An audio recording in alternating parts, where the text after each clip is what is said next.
Un Néphi, chapitre 2.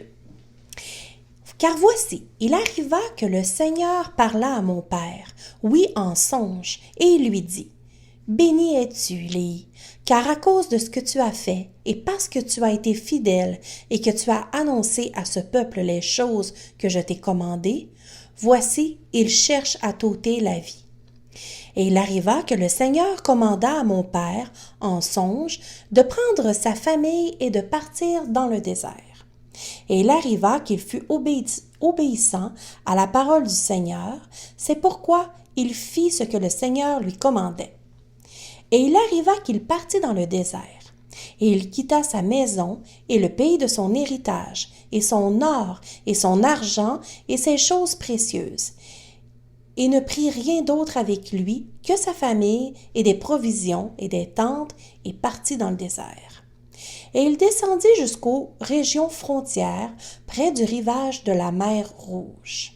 Et il voyagea dans le désert, dans les régions frontières qui sont plus proches de la mer Rouge. Et il voyagea dans le désert avec sa famille qui se composait de ma mère Saria et de mes frères aînés qui étaient Laman, Lémuel et Sam. Et il arriva que lorsqu'il eut voyagé 3 jours dans le désert, il dressa sa tente dans une vallée au bord d'une rivière d'eau. Et il arriva qu'il construisit un autel de pierre et fit une offrande au Seigneur et rendit grâce au Seigneur notre Dieu. Et il arriva qu'il donna à la rivière le nom de Laman. Et elle se déversait dans la mer Rouge, et la vallée était dans la région frontière près de son embouchure. Et lorsque mon père vit les eaux de la rivière se déverser dans la source de la mer Rouge, il parla à Laman, disant, « Oh, si tu pouvais être semblable à cette rivière, coulant continuellement jusque dans la source de toute justice. » Et il dit aussi à Lémuel, « Oh, si tu pouvais être semblable à cette vallée, ferme et constant, et immuable à garder les commandements du Seigneur. » Or, il disait cela à cause de la roideur du cou de Laman et de Lémuel. Car voici, ils murmuraient en beaucoup de choses contre leur père, parce que c'était un visionnaire et qu'il les avait emmenés du pays de Jérusalem pour quitter le pays de leur héritage, et leur or, et leur argent, et leurs choses précieuses, pour périr dans le désert. Et cela, disait-il, il l'avait fait à cause des folles imaginations de son cœur. Et c'est ainsi que Laman et Lémuel, les aînés, murmuraient contre leur père. Et ils murmuraient parce qu'ils ne connaissaient pas la manière d'agir du Seigneur qui les avait créés. Ils ne croyaient pas non plus que Jérusalem, cette grande ville, pouvait être détruite, selon les paroles des prophètes.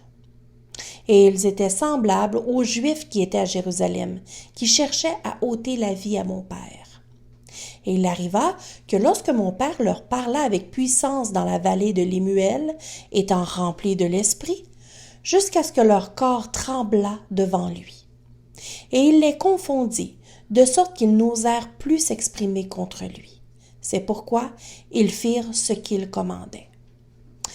Et mon père demeurait sous une tente.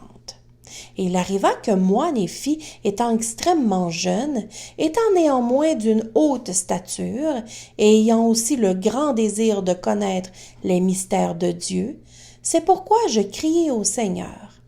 Et voici, il me visita et adoucit mon cœur, de sorte que je crus toutes les paroles qui avaient été dites par mon père. C'est pourquoi je ne me rebellai pas contre lui comme mes frères.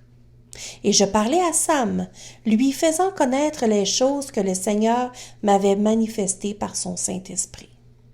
Et il arriva qu'il crut en mes paroles. Mais voici, Laman et Lémuel ne voulurent pas écouter mes paroles. Et peiné de l'endurcissement de leur cœur, je criai au Seigneur pour eux. Et il arriva que le Seigneur me parla, disant, « Béni es-tu, Néphi, à cause de ta foi, car tu m'as recherché diligemment avec humilité de cœur. Et si vous gardez mes commandements, vous prospérez et serez conduits à une terre de promission. Oui, une terre que j'ai préparée pour vous, Oui, une terre préférable à toutes les autres terres. Et si tes frères se rebellent contre toi, ils seront retranchés de la présence du Seigneur. Et si tu gardes mes commandements, tu seras fait gouverneur et instructeur de tes frères.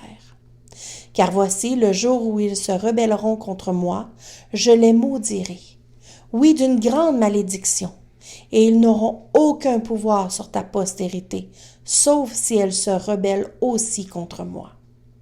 Et si elle se rebelle contre moi, ils seront un fléau pour ta postérité, pour l'aiguillonner sur la voie du souvenir.